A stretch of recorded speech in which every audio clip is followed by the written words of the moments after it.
بسم اللہ الرحمن الرحیم. In the name of Allah, who is merciful and kind, who shower us uncounting blessings on our shoulders.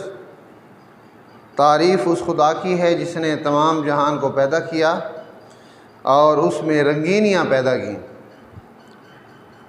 حقیقت چھپ نہیں سکتی بناوٹ کے اصولوں سے، حقیقت چھپ نہیں سکتی بناوٹ کے اصولوں سے، کہ خوشبو آ نہیں سکتی کبھی کاغذ کے پھولوں سے. تو زندگی میں رنگینی کا ہونا ضروری ہے، ویرائٹی کا ہونا ضروری ہے. Today we have to start chapter number 3 biology grade 9. Topic is biodiversity. Biodiversity کے حوالے سے آج ہم نے پڑھنا ہے. بایو ڈائیورسٹی کیا ہے، یہ زندگی میں تنوع کیا ہے، زندگی میں ویرائٹی کیوں ہے، کس لیے ہے. دیکھیں، اگر اللہ پاک ہر چیز کا خالق ہے، سورج، چاند، ستارے، ہر چیز اللہ نے تخلیق کی ہے، اور یہ جاندار چیزیں بھی خدا نے تخلیق کی ہیں، جیسا کہ انسان ہیں، چرند پرند ہیں، نباتات ہیں، حیوانات ہیں، یہ سارے اللہ کی مخلوقات ہیں. اگر اس دنیا میں صرف انسان ہی انسان ہوتے اور کچھ نہ ہوتا تو بھی جو ہے وہ ویرائٹی تو نہ ہوتی. اور اگر اس دنیا میں سارے پودے ہی پودے ہوتے تو پھر بھی کوئی ویرائٹی نہیں تھی. اور اگر اس دنیا میں سارے کبوتر ہی کبوتر ہوتے اور کچھ نہ ہوتا تو پھر بھی کوئی ویرائٹی نہیں تھی. تو اللہ تعالیٰ جو ہیں وہ خالق کائنات ہیں، انہوں نے اس جہان کو ایسے سجایا ہے کہ اس کی مخلوق جو ہے وہ اس کو دیکھ کر عش عش کر اٹھے. اور انسان تو اشرف المخلوقات ہے، مخلوقات میں افضل ہے، وہ اس کی رنگینیوں کو بہتر محسوس کر سکتا ہے کہ اس کے ویرائٹی کا کیا فائدہ ہے. اب یہی دیکھ لیں، انسانوں کے اندر بھی ویرائٹیاں ہیں. کچھ انسان گورے رنگ کے ہیں، کچھ کالے رنگ کے ہیں، کچھ درمیانے یعنی گندمی رنگ کے ہیں، کچھ انسان لمبے ہیں، کچھ انسان پست قد ہیں، کچھ انسان جو ہیں وہ موٹے ہیں، کوئی پتلے ہیں، کنہیں کا چہرہ اور ہے. اب افریقن جو پیپل ہیں وہ برٹش سے ڈیفرنٹ ہیں، برٹش جو ہیں وہ سری لنکن سے ڈیفرنٹ ہیں، سری لنکن جو ہیں وہ انڈین سے ڈیفرنٹ ہیں، اور انڈین جو ہے وہ سعودیہ سے ڈیفرنٹ ہیں، سعودین سے جو ہے وہ پاکستانی ڈیفرنٹ ہیں. تو یہ ویرائٹی اللہ پاک نے حسن کے لیے تخلیق کی ہے، اور اسی چیز کا نام بایو ڈائیورسٹی ہے. بچوں، جیسا کہ آپ جانتے ہو کہ آج ہم پیج نمبر 31 اور 32 پڑھیں گے. Page number 31 and 32. Page number 31 اپنی بکس میں کھول لیں، اور اس میں سب سے پہلے انہوں نے یہ بتایا ہے کہ یہ جو چیپٹر ہے یہ کس بارے میں ہے. تھوڑا سا اس کا تعارف، یہ چیپٹر کس بارے میں ہے. تو یہ چیپٹر جو ہے میں آپ کو چیپٹر نمبر 1 میں بھی پہلے بتا چکا ہوں کہ جو جاندار ہیں، جو لیونگ آرگنزم ہیں، ان کے 5 گروپس ہیں. بڑے جو میجر گروپس ہیں وہ 5 ہیں. 5 پرنسپل گروپس آف آرگنزم. 5 بڑے گروہ جانداروں کے. وہ کیا کیا ہیں؟ Number 1 prokaryote, number 2 protist, 3 fungi, 4 plant and 5 animals. تو یہ 5 گروپ جو ہیں یہ جانداروں کے بڑے گروپ ہیں، جس میں پروکیریوٹ ہیں، پروٹسٹ ہیں، فنجائی ہیں، پلانٹس ہیں، اینیملز ہیں. اب یہ تو جانداروں کے میجر گروپس ہیں، لیکن اس دنیا میں ہیں کتنے جاندار؟ اگر اس کو ہم دیکھنا چاہیں تو ٹوٹل آرگنزم اس دنیا پہ 10 ملین کائنڈس کے جانور ہیں. 1 کروڑ اقسام کے جانور ہیں. 1 کروڑ قسم کے جو ہے جاندار نہیں ہیں. 1 کروڑ اقسام کے، یعنی پودے ایک قسم ہے، اور گلاب کا پودا ایک قسم ہے، چنبیلی کا پھول اور قسم ہے. اسی طرح جو ہے وہ انسان اور سپیشی میں آتا ہے، منکی اور سپیشی میں آتا ہے، اسپیرو اور سپیشی میں آتا ہے. تو اس طرح 10 ملین جو آرگنزم ہیں وہ اس دنیا پہ رہتے ہیں، یعنی 1 کروڑ قسم کے جاندار اس دنیا پہ رہتے ہیں، اور ابھی تک جو بیولوجسٹ کو معلوم ہوئے ہیں اینیملز کو 1.5 ملین اینیملز کا پتہ ہے، یعنی 15 لاکھ اینیملز کا سائنسدانوں کا پتہ ہے، اور پودے پلانٹس 0.5 ملین، یعنی آدھا ملین کہہ لیں، یعنی 5 لاکھ جو ہے وہ پودوں کی اقسام سائنسدانوں کو اب تک معلوم ہوئی ہیں۔ 5 لاکھ پودے ہم جانتے ہیں اور 15 لاکھ جانوروں کو ہم جانتے ہیں، تو ٹوٹل ہم 20 لاکھ جانتے ہیں، جبکہ 1 کروڑ اقسام ہے مکمل جانداروں کی، تو ہم ان میں سے 1/3 سے بھی کم جانداروں کو سے آگاہ ہیں اور ان کے نام اور ان کے بارے میں ہمیں معلوم ہے، باقی کو تو ہم جانتے ہی نہیں ہیں۔ اب یہیں سے اندازہ لگائیں کہ اللہ کی یہ جو کائنات ہے وہ کتنی وسیع ہے، کہ اس کا ہم ابھی تک ہمیں 20 لاکھ پتہ چلے ہیں اور 80 لاکھ کا ہمیں پتہ ہی نہیں ہے، کہ وہ ابھی تک ہم نے ان کا جو ہے ایگزامن ہی نہیں کیا، ان کے بارے میں دیکھا ہی نہیں ہے۔ اب ایک انسان کو دیکھ لیں، یہی دیکھ لیں، ہر انسان کا جو ڈی این اے ہے وہ دوسرے انسان سے مختلف ہوتا ہے۔ کیا یہ ڈائیورسٹی نہیں ہے؟ یہ تنوع نہیں ہے؟ یہ اختلاف نہیں ہے؟ یہ ویرائٹی نہیں ہے؟ ظاہر ہے یہی ویرائٹی ہے کہ کسی انسان کا ڈی این اے دوسرے انسان سے میچ نہیں کرتا۔ تو اللہ نے اتنی بڑی ڈائیورسٹی دنیا میں رکھی ہے، کائنات میں رکھی ہے، اختلاف رکھا ہے، تنوع رکھا ہے، تو اس تنوع کے لیے میں آپ کو یہ بتاؤں کہ اس چیپٹر میں جو کچھ اب ہم پڑھیں گے کہ ان گروپس میں فرق کیا ہے، یہ جو گروپس ہیں جانداروں کے ان میں کیا فرق ہے یہ ہم پڑھیں گے، اور یہ پڑھیں گے کہ how classification is done, classification کیسے کی جاتی ہے، ان کی گروپ بندی کیسے کی جاتی ہے، how scientific names are given, سائنسی نام کیسے دیے جاتے ہیں آرگنزم کو، بائیو ڈائیورسٹی کو لاحق خطرات کے جو ڈینجرز ہیں بائیو ڈائیورسٹی کے وہ ہم ڈسکس کریں گے کہ تاکہ اس سے بائیو ڈائیورسٹی کو بچایا جا سکے۔ تو یہ پورے چیپٹر میں ہم پڑھیں گے۔ اب ہم شروع سے سٹارٹ کرتے ہیں بائیو ڈائیورسٹی۔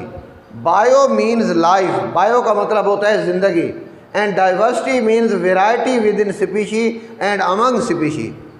ڈائیورسٹی کا مطلب ہے کہ اسپیشیز کے اندر ویرائٹی اور مختلف اسپیشیز کے درمیان میں ویرائٹی۔ اب بائیو ڈائیورسٹی کی ایک کمپلیٹ تعریف کیا بن گئی؟ It is a measure of variety of organism in different eco system.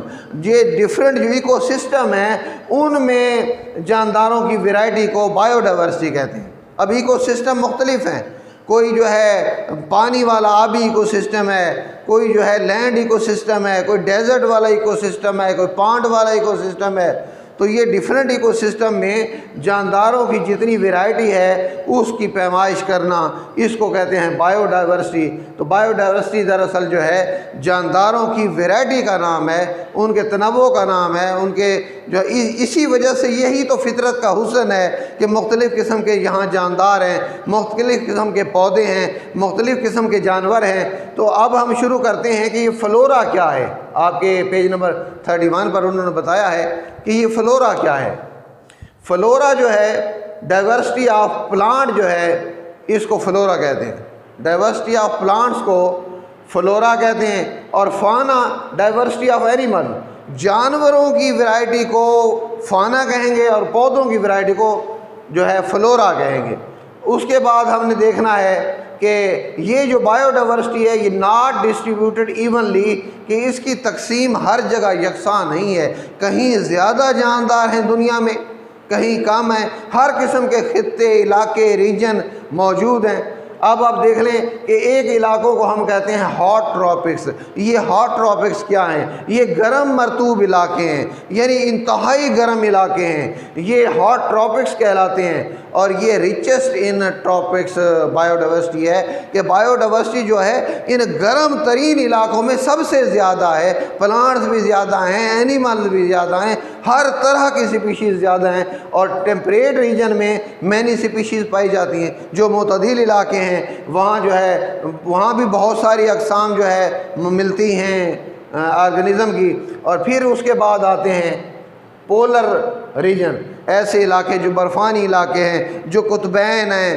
تو جو برفانی علاقے ہیں وہاں پہ ٹھنڈ ہوتی ہے، وہاں پہ کولڈ ہوتا ہے، وہاں پہ جو ہے ہر وقت برف جمی رہتی ہے، وہاں فیور سپیشیز ہیں۔ یعنی چند اقسام کی سپیشیز ہیں، اور ان سپیشیز میں جو ہے آپ جانتے ہیں کہ جو برفانی ہیں ان میں پولر بیئر ہے، برفانی ریچھ جو ہے یہ ہے، اور آرکٹک فاکس ہے یعنی برفانی لومڑی ہے، اور اس کے علاوہ پینگوئن وغیرہ یہ ٹھنڈے علاقوں میں پائے جاتے ہیں۔ تو یاد رکھ لیجئے گا کہ ہاٹ ٹراپکس میں بایو ڈائیورسٹی سب سے زیادہ ہے، اور میڈیم جو ہے وہ ٹیمپریٹ علاقوں میں ہے، اور جو پولر ریجن ہے وہاں پہ فیور بایو ڈائیورسٹی ہے۔ اب ہم دیکھتے ہیں کہ یہ جو ایوولوشن ہوئی ہے، ہماری دنیا آج سے پہلے ایسی نہیں تھی۔ اللہ نے اس کو بتدریج آہستہ آہستہ تبدیلی کے مراحل سے گزارا ہے۔ 4 بلین ایئرز ایگو ایوولوشن کے نتیجے میں یہ آج کی دنیا 4 بلین سال لگے ہیں پھر ایسی ڈیولپ ہوئی ہے۔ 4 بلین سال کے ارتقاء کے بعد، ایوولوشن کے بعد ایسی ڈیولپ ہو گئی ہے۔ اور 600 ملین سال پہلے اگر ہم جائیں، 600 ملین سال پہلے، تو اس دنیا میں صرف بیکٹیریا تھے اور یونی سیلولر آرگنزم جو ہے وہ موجود تھے۔ بیکٹیریا اور یونی سیلولر آرگنزم موجود تھے وہ 600 سال پہلے۔ اس سے پہلے 600 سال پہلے کچھ نہیں تھا، بیکٹیریا تھے اور کچھ یونی سیلولر آرگنزم تھے۔ اس کے بعد ایوولوشن ہوتی رہی، اور آج کی دنیا اتنی حسین اور جاذب نظر ہو گئی ہے کہ ہم اللہ کی قدرت کو تعریف کیے بغیر نہیں رہ سکتے ہیں۔ تو اب آپ دیکھ لیں ڈائیگرام پیج نمبر 32 پر 32 صفحے والی ڈائیگرام دیکھیں، شکل دیکھیں، اس میں ہاٹ ٹراپکس لکھا ہوا ہے۔ ہاٹ ٹراپکس میں آپ ڈائیگرام میں دیکھیں بہت قسم کی ویرائٹی ہے، ہیوج ویرائٹی آف آرگنزم پائی جاتی ہے، وہ آپ کو نظر آ رہی ہے۔ اور ٹیمپریٹ ریجن میں اگر آپ ڈائیگرام میں دیکھیں تو مینی سپیشیز ہیں، بہت ساری سپیشیز ٹیمپریٹ علاقے میں بھی موجود ہیں، لیکن پولر ریجن میں آپ دیکھیں تو چند سپیشیز ہیں، جیسا کہ پولر بیئر ہے، آرکٹک فاکس ہے، اور پینگوئن وغیرہ ہے، یہ پولر ریجن میں پائے جاتے ہیں۔ اب یہ اللہ نے اتنی بایو ڈائیورسٹی پیدا کیوں کی ہے؟ اگر ہم سوچیں کہ یہ خالق اکبر نے اتنی بڑی دنیا، اتنی حسین دنیا، اتنی ویرائٹی والی دنیا کیوں پیدا کی ہے، اس کے کوئی فائدے بھی ہیں، تو ہمیں پتہ چلتا ہے۔ ہم اس کا ٹاپک کا ہیڈنگ دے دیتے ہیں importance of bio diversity. Bio diversity کی اہمیت، یہ کیوں اہم ہے، کیوں اللہ نے یہ ویرائٹی پیدا کی ہے؟ تو پہلا ہے پرووائڈ فوڈ فار ہیومن، کہ یہ جو ہے بایو ڈائیورسٹی سے انسانیت کو خوراک ملتی ہے۔ جتنی بھی جاندار ہیں وہ سب جو فوڈ ہے وہ بایو ڈائیورسٹی سے حاصل کرتے ہیں۔ اور دوسرا ہے ڈرگز اینڈ ڈیریویٹیوز، کہ یہ جو ادویات کی بڑی مقدار ہے یہ بھی ہمیں بایو ڈائیورسٹی سے ملتی ہے۔ تیسرا ہے wide range of industrial material, کہ صنعتی مادوں کی بھرمار ہے، وہ بھی ہمیں اسی بایو ڈائیورسٹی سے ملتے ہیں، جن میں فائبر ہے، ڈائز ہیں، ریزن ہے، گم ہے، ربر ہے، آئل وغیرہ، یہ سارا ہمیں بایو ڈائیورسٹی سے ملتا ہے۔ اس کے علاوہ چوتھا پوائنٹ ہے کہ making and maintaining ecosystem, اس سے ایکو سسٹم جو ہے وہ بنتے بھی ہیں اور قائم بھی رہتے ہیں۔ اور پانچواں پوائنٹ ہے ریگولیٹنگ کیمسٹری آف ایٹماسفیئر، کہ ایٹماسفیئر کی کیمسٹری بھی جو ہے یہ بھی اسی کے تھرو، بایو ڈائیورسٹی کے تھرو بنتی ہے۔ اب دیکھیں ایٹماسفیئر میں پودے موجود ہیں، وہ فوٹوسنتھسس کر رہے ہیں، کاربن ڈائی آکسائڈ سے اور پانی سے فوڈ پریپیئر کر رہے ہیں، تو کاربن ڈائی آکسائڈ تو ہوا میں ختم ہو جائے گی، لیکن انسان اور دوسرے جاندار جب ریسپائر کرتے ہیں تو ریسپیریشن سے دوبارہ کاربن ڈائی آکسائڈ پیدا ہوتی ہے جو ہوا میں شامل ہو جاتی ہے۔ اس طرح اس کا جو پرسنٹیج ہے، جو پرپورشن ہے ہوا میں، وہ کم یا زیادہ نہیں ہونے پاتا۔ تو یہ اس طرح کیمسٹری جو ایٹماسفیئر کی ہے یہ بایو ڈائیورسٹی سے جو ہے وہ قائم رہتی ہے۔ اگر پلانٹس کو ہم کاٹنا شروع کر دیں تو کاربن ڈائی آکسائڈ اتنی بڑھ جائے گی ارتھ پر کہ رہنا بھی مشکل ہو جائے گا، گرمی کی انتہا ہو جائے گی۔ تو یہ جو پلانٹس ہیں یہ جو ہے وہ لنگز آف نیچر ہیں، انہیں لگانا چاہیے تاکہ یہ زیادہ سے زیادہ جو ہے وہ ہوا کو صاف کریں۔ اور یہ اس کے علاوہ ہے ریسائکلنگ نیوٹرینٹس، کہ نیوٹرینٹس کو بھی یہ ریسائیکل کرتی ہے بایو ڈائیورسٹی۔ اور ساتواں پوائنٹ ہے پرووائڈنگ فرٹائل سائل، زرخیز زمین بھی بایو ڈائیورسٹی سے ملتی ہے۔ اور اس کے بعد ہے آٹھواں ہے واٹر سپلائی، کہ یہ پانی جو ہے پوری دنیا میں جو ہمیں سپلائی ہوتا ہے یہ بائیو ڈائیورسٹی کی وجہ سے ہوتا ہے۔ دیکھیں پلانٹس جو ہیں ایواپوریشن کرتے ہیں، پانی ہوا میں جاتا ہے اور ہوا میں جو پانی ہے اس کی وجہ سے موسم جو ہے وہ ٹھیک رہتا ہے، اور اس طرح جو ہے یہ پانی جو ہے یہ سمندروں سے کلاؤڈز کی صورت میں بن کر اوپر آ کر اور مختلف علاقوں میں پوری ارض پر یہ برستا ہے، اور یہ جو ہے اگر پہاڑوں پہ برستا ہے تو وہاں یہ برف بن جاتی ہے، اور برف وہی پگھلتی ہے تو وہ پانی کی صورت میں جو ہے اس کے گلیشیئر جو ہے جب پگھلتے ہیں تو وہ ہمیں ریورز اور لیکس بن جاتی ہیں، اور وہ جو ہے آخر کار پھر اوشن میں چلا جاتا ہے۔ تو یہ پانی کا ایک سرکل ہے، یہ چلتا رہتا ہے، تو واٹر سپلائی بھی اسی کی وجہ سے ہے۔ اور اس طرح یہ جو بائیو ڈائیورسٹی ہے یہ دیکھیں کہ یہ پلانٹس جو ہیں آکسیجن پیدا کر رہے ہیں اور کاربن ڈائی آکسائڈ کو کنزیوم کر رہے ہیں، اور ہم کاربن ڈائی آکسائڈ کو دوبارہ واپس دے رہے ہیں اور اس کی آکسیجن کو ہم یوٹیلائز کر رہے ہیں۔ تو یہ جو ہے یہ سائیکل ایک چل رہا ہے، اس کاربن سائیکل بھی اسی طرح ہے کہ کاربن جو ہے وہ ماحول میں قائم رہتی ہے، نائٹروجن سائیکل بھی اسی طرح ہے۔ تو یہ نیوٹرینٹس کے جو سائیکل ہیں یہ بائیو ڈائیورسٹی کی وجہ سے چلتے رہتے ہیں۔ تو آج ہم نے مینلی یہ پڑھا ہے کہ بائیو ڈائیورسٹی ہے کیا۔ بائیو ڈائیورسٹی جو ہے وہ دراصل جانداروں کی اقسام کا نام ہے، اور یہ جانداروں کی اقسام کے ہم نے یہ ملاحظہ کیا کہ اس کے جو ڈیفرنٹ ریجن ہیں، ہاٹ ٹراپک ہیں، ٹیمپریٹ ہیں اور پولر ریجن ہے، وہاں بائیو ڈائیورسٹی کیسی ہوتی ہے۔ پھر ہم نے یہ دیکھا کہ اس کی اہمیت کیا ہے، اور اس میں ہم نے یہ اہمیت میں یہ پڑھ لیا ہے کہ خوراک ہمیں اس سے ملتی ہے، ادویات اس سے ملتی ہیں، انڈسٹریل میٹیریل اس سے ملتے ہیں، اور جو ہے ایکو سسٹم اس سے بنتے ہیں، کیمسٹری آف ایٹماسفیئر جو ہے اس سے برقرار رہتی ہے، نیوٹرینٹس میں اضافہ اور بیلنس اسی سے قائم ہوتا ہے، اور فرٹائل سائل ملتی ہے، اور واٹر سپلائی بھی جو ہے اسی کی وجہ سے قائم و دائم ہے۔ اور اس چیپٹر میں مزید ہم پڑھیں گے کہ گروپس جانداروں کے کیسے بنائے جاتے ہیں، ان کی کلاسیفیکیشن کیسے کی جاتی ہے، اور ان کو سائنسی نام کیسے دیے جاتے ہیں، اور بائیو ڈائیورسٹی کو کیا کیا ڈینجرز ہیں جو لاحق ہیں۔ تو یہ سب چیزیں ہم بعد میں پڑھیں گے۔ آج کے لیے اتنا کافی ہے۔ تھینک یو سو مچ۔ اللہ حافظ۔